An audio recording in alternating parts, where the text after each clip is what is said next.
had to double check. Happy August.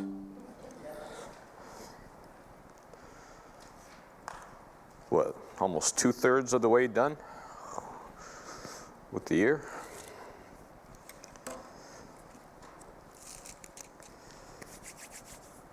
Let's get back to Ezra.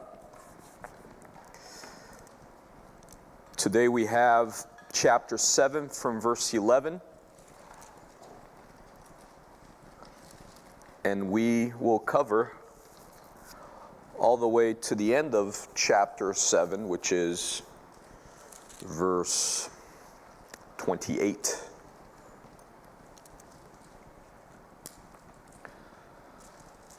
This is one of those very exciting portions of Scripture. Not. Basically a documentation of history. It was intended to just be very straightforward. There's literally a quotation of a letter that Ezra received, a very important letter, but just verbatim. You will even see, you won't see, but I'm telling you what is going on sort of behind the scenes. Here we have Ezra quoting the decree and essentially the letter, the personal letter that he received from the current Persian emperor, allowing him to do many things. It actually was pretty impressive, the liberty and the authority that was bestowed upon him. But again, this portion of Ezra, it's more or less just a documentation, a quotation of said letter. Even in the original, the portion that he's actually just quoting the emperor, it is not in Hebrew. Okay, so we have one of those passages that we've seen before in Ezra where the original is in Aramaic and then it goes back to Hebrew when Ezra makes a comment upon these words, namely verse 27 and 28. But again, it was just meant to document history.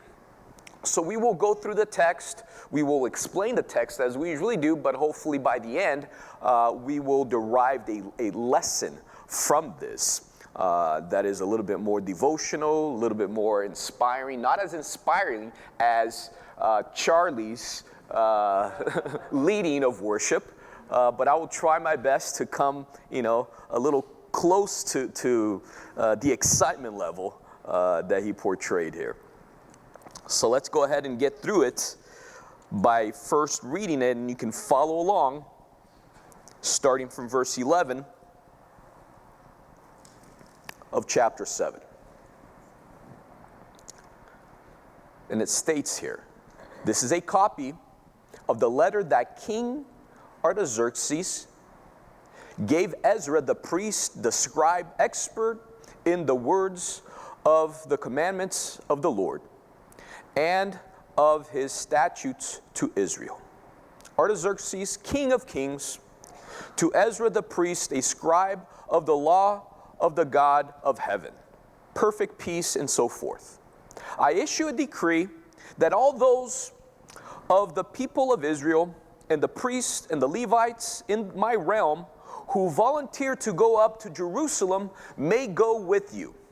And whereas you are being sent by the king and his 7 counselors to inquire concerning Judah and Jerusalem with regards to the law of your God, which is in your hand.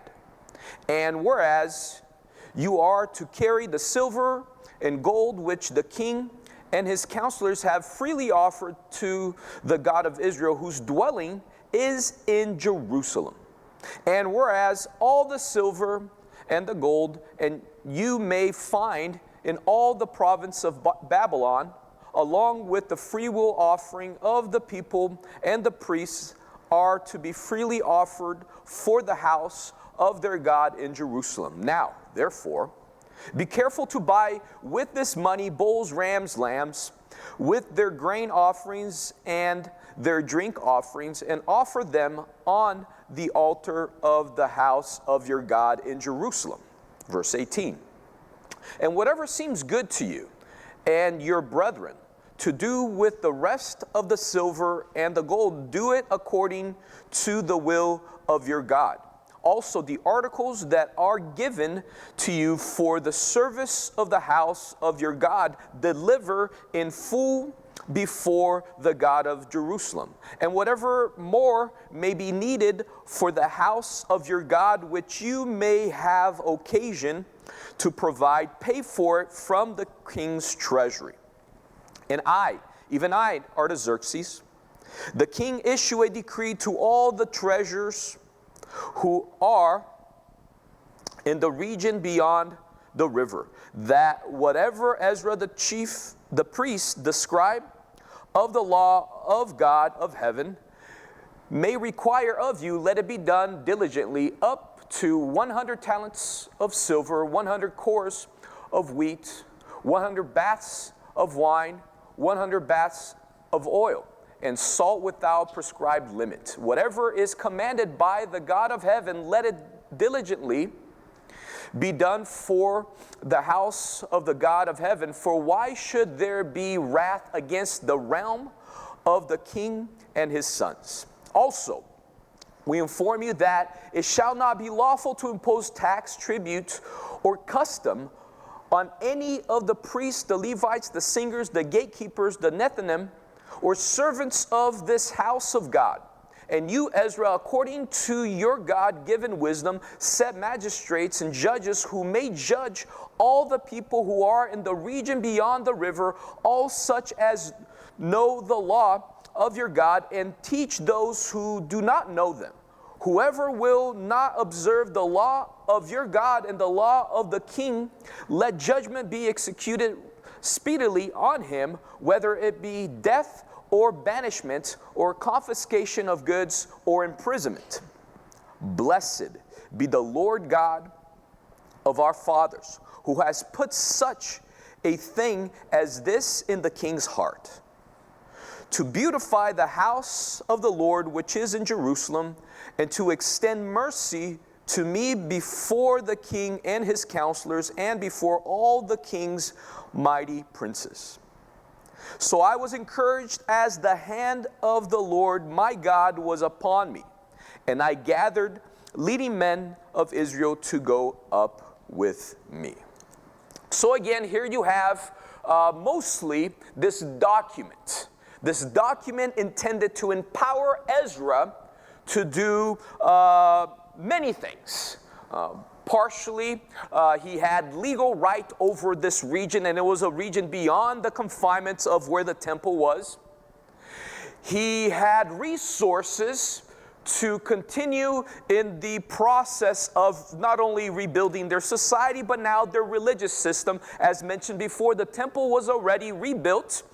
We have about 6 decades from chapter 6 to chapter 7. We are finally introduced to the main character of this book, and he is charged, being a priest, being a scribe, being someone who was very knowledgeable of the law, now to reinitiate or rebuild their religious system. So the emperor at this time period essentially gave him almost a blank check. He had everything that he needed, and frankly, even more than he needed. There was an abundance here. It was beyond what was actually necessary for the temple to function, for all the religious rites to take place, for all the sacrifices to be done. There was, again, an abundance of resources. Now, let's take this one step at a time. Here in the initial portion, from verse 11 to verse 16, we have this introduction of the emperor's or the king's commission or decree. He introduces who he is writing to, and also introduces himself by saying, this is a copy, obviously, you know, it's a documentation of this original letter, that King Artaxerxes gave Ezra the priest, the scribe expert in the words of commandments of the Lord and of his statutes to Israel. Artaxerxes, king of kings. Does that sound odd, familiar, yet kind of wrong? Artaxerxes is introducing himself as king of kings. Obviously, we are familiar with this term, but we are familiar with this term as applied to God. This was very common for Persian kings, all kings for that matter, but especially within the confinements of, again, this area and this culture, for emperors to call themselves king of kings. Why? Because this was an empire that ruled over other smaller conquered kingdoms. So in a very practical sense, he was king of kings. He was the ruler over smaller geographic areas that had their own sort of puppet kings. So in that sense, he was king of kings. So we need not be too alarmed by this title, because again, it was a very functional and usual title.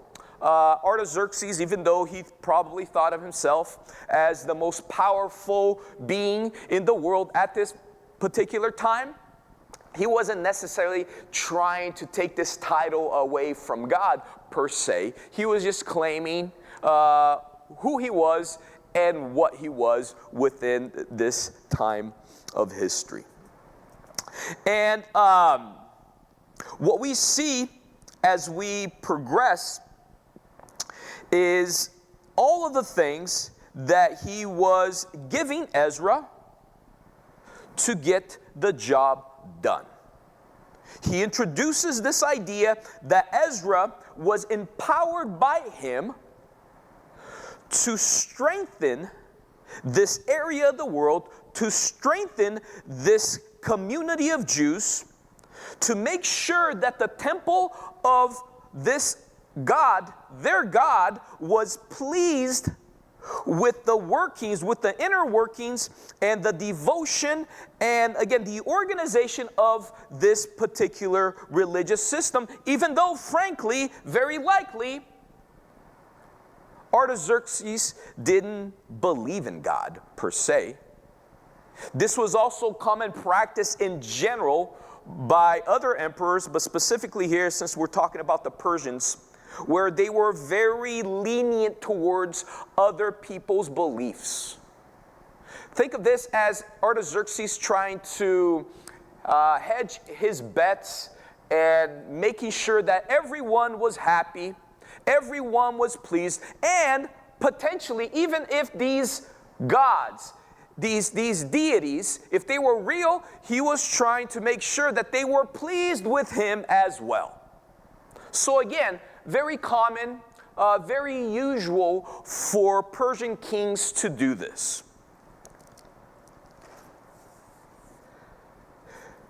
Also, one thing that we do notice here, based on the information that is provided, is that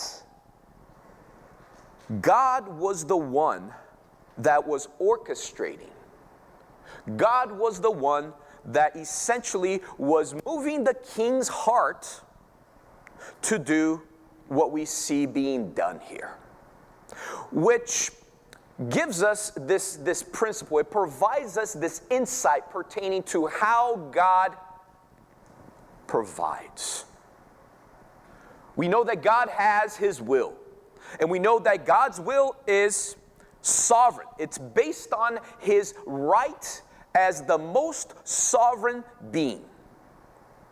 And being this true King of Kings and having this sovereign will, he does things throughout history, throughout, our known human history and beyond, but just again in the confinements of our reality, he does things. He allows for things so that his will come to fruition. Now, the essential variable regarding God making sure that his will is done is his divine provision. Basically, God provides for the things that are needed so that his will be done. But often, he utilizes resources for that to happen. Even very human, tangible, earthly resources. And here we have an example of God who is, again, sovereign, who has a will and will make sure that his will is done. He is utilizing human generosity for that purpose. But again, what is the essential variable? The human? The human generosity? No. Regardless of Artaxerxes' true intentions, it didn't really matter. God chose to utilize this individual in this time of history so that his will would be done. However, the essential part of this divine equation is God. He chose to use Artaxerxes and has chosen to use other men, imperfect beings, and does so till this day. And again, it's an important principle because oftentimes God's will is done by means of human generosity, human effort, deeds and actions that we partake in. And we are blessed to be part of this godly scheme. But in no way, shape, or form does God need us. In no way are our deeds essential so that God's will be done. God is not there waiting for an opportunity for someone to raise their hand and come forward and, act out in generosity so that his plans will come. No. He does so, he allows for that, but he is the one who is ultimately in charge. Let's skip a little bit forward, moving to verse 17 all the way to 22. On verse 17 now, we are introduced to the actual provisions that were going to be given so that the temple could function in a reasonable manner. So it says here on verse 17, now therefore be careful to buy with this money. And prior to this, it was stated that he was going to be given a lot of resources. So it continues, bulls, rams, lambs, obviously necessary for the sacrifices, with their grain offerings and their drink offerings, and offer them on the altar of the house of your God in Jerusalem. And then we have eventually a list of items and resources that were going to be given up to a certain amount. So skipping forward to verse 22, we have the information that Ezra, based on his analysis, based on his evaluation of needs, he could utilize up to 100 talents of silver. For what? Well, silver was needed basically for the utensils that were utilized for these religious activities. But again, I mentioned there was an abundance here.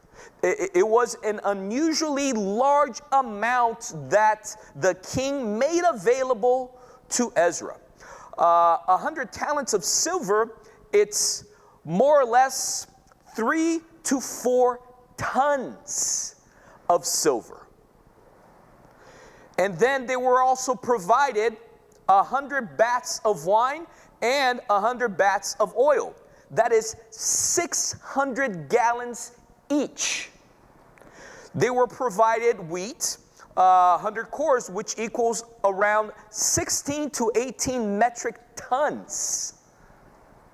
The temple did not have enough space to store the surplus.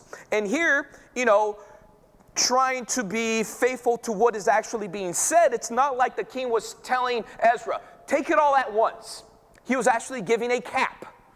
He was stating, take up to this amount. This is all available to you. I'm giving you this authority. I'm giving you this freedom. You evaluate. I want to provide as much as it is needed and even more. Here's the amount. Up to this amount you can take. And then he goes on to mention that also salt was going to be given, but then there was no amounts that it was capped. So essentially it was not cap or no cap. Some of you got the joke. Ezra had all of these resources. Ezra had, again, power, or at least authority, to do all that he needed to do. He had all of the resources to do everything and more that was necessary. He had the legal right to do all, again, that we see here.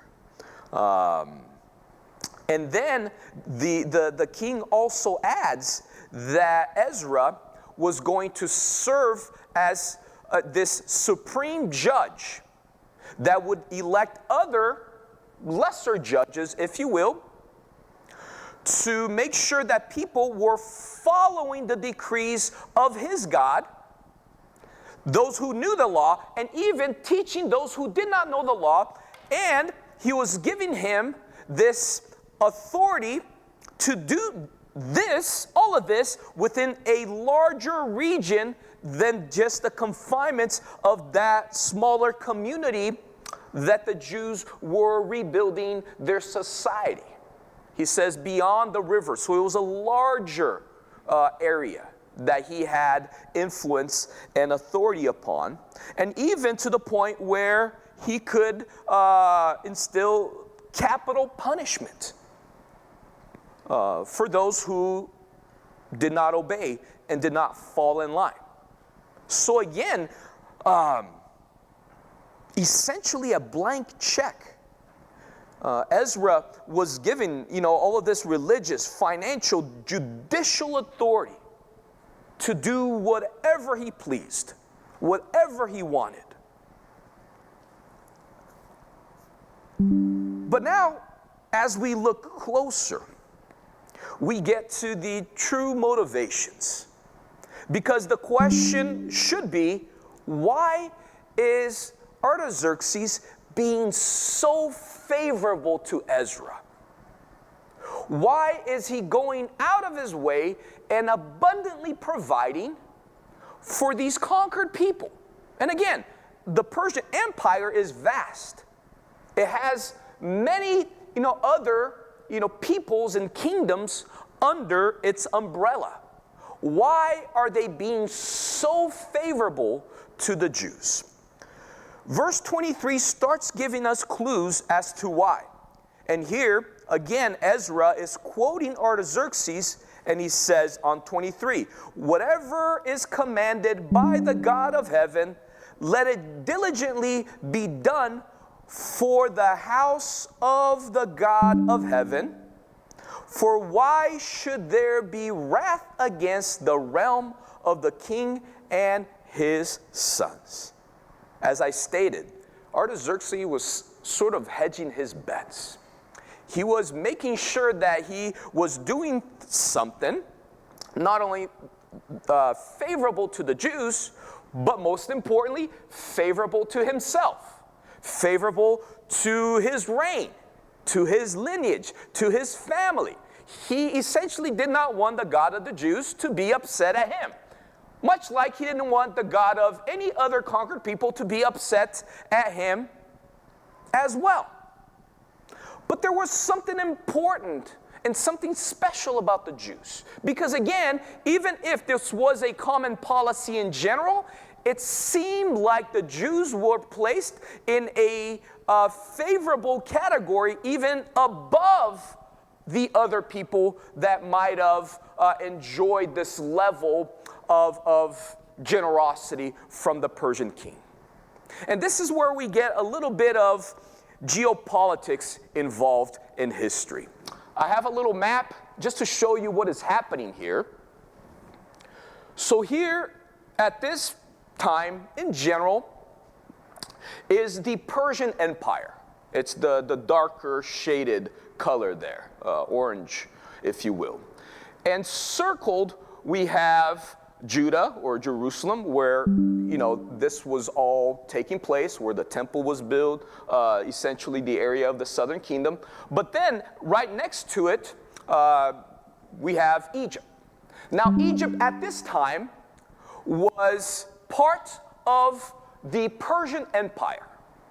They were confined within their powers. They were conquered people. Much like the Jews were conquered people, the Egyptians were conquered people as well.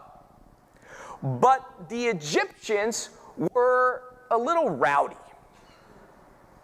They were fighting back. They were pushing back upon this foreign authority of the Persian Empire. And of note also, we have Greece. Now, as you can see, Greece is not part of the Persian Empire. The Persians tried to make Greece, and Greece at this time wasn't the Greece that we think of if we fast forward about 150 years when Alexander the Great came to power and expanded the Greek Empire to the point where it dominated this whole region. So we're backtracking in history. Greece is becoming a relevant world power, but at this point in time, it was much more of these city-states that were, combining forces. They definitely were powerful enough to the point where they stopped the influence and the reach of the Persian Empire to reach them. The Persians tried to conquer Greece, but they were not able to. I've alluded to the movie 300, right? So that movie and the fictional stories and, somewhat historical accounts contained in that movie occurred maybe 3 decades prior to what is happening here. And the Greeks, led by these Spartans, right? They were able to stop the Persians from, again, dominating that region of the world. So now they have, established themselves as foes. And what they were doing in this particular time is they were aiding the Egyptians. They were helping these conquered people so that the Egyptians could fight back against the Persians. So Artaxerxes, he was analyzing what was happening surrounding his empire. We have the rowdy Egyptians, who technically were under his domain, but were fighting back. We have the Greeks, who are gaining power to the point where they are helping others to fight back. And he's thinking, I need some people on my side. I need geographic buffers. And he's looking at his map, and you have the Mediterranean Sea right there. You have Egypt, you have Greece. And he sees Judea. He sees the Jews. And they were already there. What they needed was to be empowered so that they would serve the Persian purpose to build this wall of sorts to impede the Greeks and to stifle the Egyptians from trying to push back upon the dominion of the Persians. So we see the motivation. It was very much self-serving. The Persians were being very gracious. The Persians were being very generous to the Jews. But there was a reason behind this. They were doing so so that they could take advantage of this geographic area. They wanted to, again, make sure that the Jews were powerful enough and line up with the Persian politics so that, again, they would impede the Greeks and the Egyptians from fighting back. And now we get to the part, if we fast forward a little bit more, where Ezra makes a commentary. I mentioned the majority of this text that we read is a quotation, a direct quotation of this decree, and is written in Aramaic. Now, from verse 27 to 28, it goes back to Hebrew, because now this is Ezra speaking. And Ezra says, "Blessed be the Lord God of our fathers, who has put such a thing as this in the king's heart, to beautify the house of the Lord which is in Jerusalem, and has extended mercy to me before the king and his counselors, and before all the king's mighty princes. So I was encouraged, as the hand of the Lord my God was upon me, and I gathered leading men of Israel to go up with me." This is Ezra's commentary. And it is interesting how he puts it here. He was encouraged by the fact that somehow God was utilizing Artaxerxes to allow him to do all of these great things. He knew that God's hand was part of this process, but he didn't know exactly why or how. All he knew is that miraculously he found favor, but he didn't know why, and he didn't know how, other than God's hands. Let me illustrate this point. Some of you, and maybe even most of you, won't appreciate this unless you've lived in a more metropolitan, densely populated area. Here in Ramona, what I'm going to say doesn't really exist. But again, maybe you've lived in, a place like New York City. Myself, I've never lived there, but I lived in South America, near São Paulo, which is one of the largest metropolitan areas in all of South America. So it's a very dense environment. A lot of people and a lot of traffic. And there's something called jaywalking. Now, you won't appreciate this term because you hardly ever do it. There's no need. You have stoplights and stop signs everywhere. A lot of the roads here are residential, and even if it is a highway, it's not very dangerous. And you hardly ever do it because there's no need. However, if you lived in a more densely populated area, or even, God forbid, in South America, you would know that jaywalking is a staple of your society, of your culture, of even your well-being. Because you have to eventually cross the street. And it will happen very often. And what you will notice, just based on the lack of infrastructure and, again, partly culture, you're not going to walk to the stop sign or what's that walking place that they have, the crosswalk. Why? Because it's like a mile away. There aren't enough of them. So what are you going to do? You're going to do something called jaywalking. And what is that? Literally, it's illegally crossing a street, a road, right? And there are laws against that, Here in the U.S., it's a little bit more serious. Technically, you can get a fine or whatever. There, even though there are laws, no one enforces those laws. No one in the history of South America has ever gotten a ticket for jaywalking. Because again, it's part of society. It's part of the culture. It is needed. It is essential. So what do you do when you jaywalk? You may not know because, again, it's not part of your history or your existence. But here's what you do. And here we're not talking about dirt, small roads. We're talking about, think of 6-lane highways or close, 2 ways. There are speed limits posted, but those are suggestions.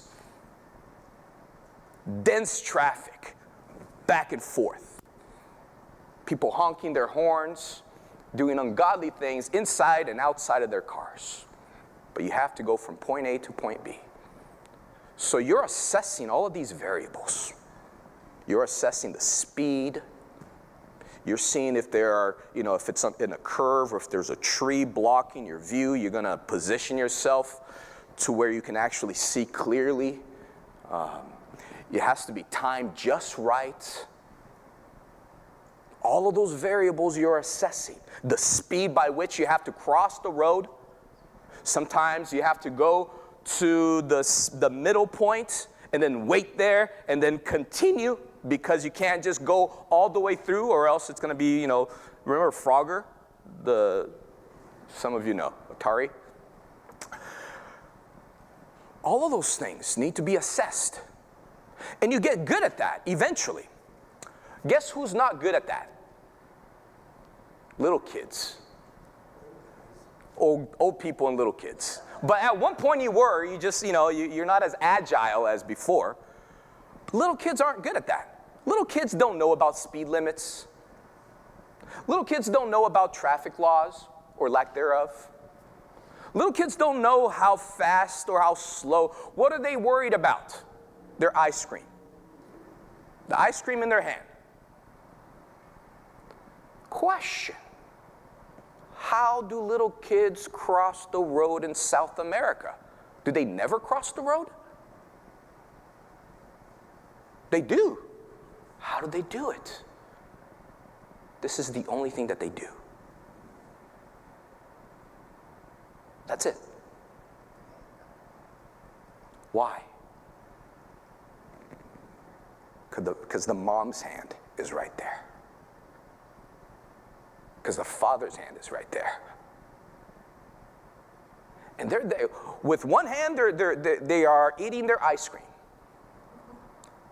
And that's all they're concerned about. And with the other hand, they're reaching out, and the parent grabs a hold. And that builds confidence. Now, that confidence is not built upon, again, the knowledge of what is happening, or the ability. It's solely built upon that hand that is stretched out and that can grab a hold of them and can cross. In a similar way, Ezra was explaining this phenomenon. Ezra did not know about geopolitics. Ezra did not know about the reasons why the emperor was doing what he was doing. Ezra did not know about the future. All Ezra knew was that God's hands were stretched out. And the only thing that he needed to do to have confidence in crossing the road is grabbing a hold of it. And so do we. Too often, when we think about the anxieties of life and we yearn for confidence, for security, for hope, what do we ask for? Insight, knowledge. If I only knew. If I knew, then I wouldn't be anxious. If I knew, then I would have faith. If I knew, then I would be strengthened to actually do what God is calling me to do. But I don't know, so I don't have confidence. foolishness. You don't need to know. And you're not going to know. All you need to know is that God has a hand. And God's hand is stretched out. And if you hold and hold tight, He will guide you. He will guide me. He will guide us through the busy, chaotic, dangerous streets of life. Amen.